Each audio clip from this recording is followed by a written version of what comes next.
For today's video mga ka-Reaper, papakita ko sa inyo kung paano ko maglagay ng track pad na ako lang mag-isa sa harvester na yon.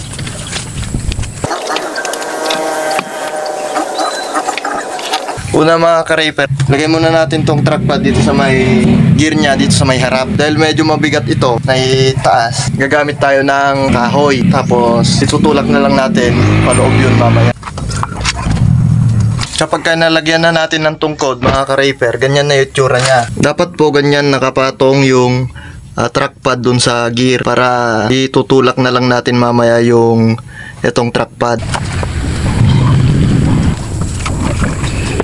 Kapag natulak na mga ka-Reaper, dapat ganito na yung itsura. Nakapasok na yung pinaka-driving gear neto dun sa gitna ng track pad. Ang susunod naman natin gawin mga ka-Reaper, hilain natin dun sa likod yung track pad.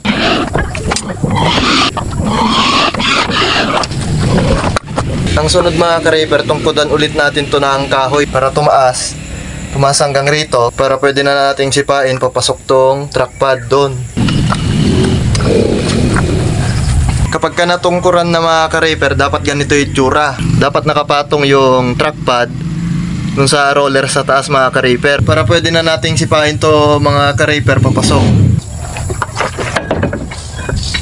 Kapag ka natulak na mga ka-Reaper, dapat ganito na itsura. Dapat nakapasok na yung ngipin ng track pad dun sa roller. Para kapag ka tinanggal natin to, hindi na mahuhulog dito sa labas yung ngipin nya. Hindi na tayo mahihirapang magpasok ron. Tanggalin natin tong tungkod mga ka-Reaper.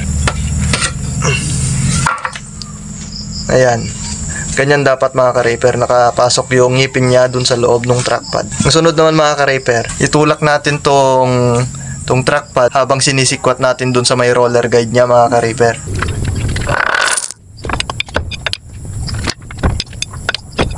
At ayun mga ka-Reaper, na ilagay na natin yung track pad.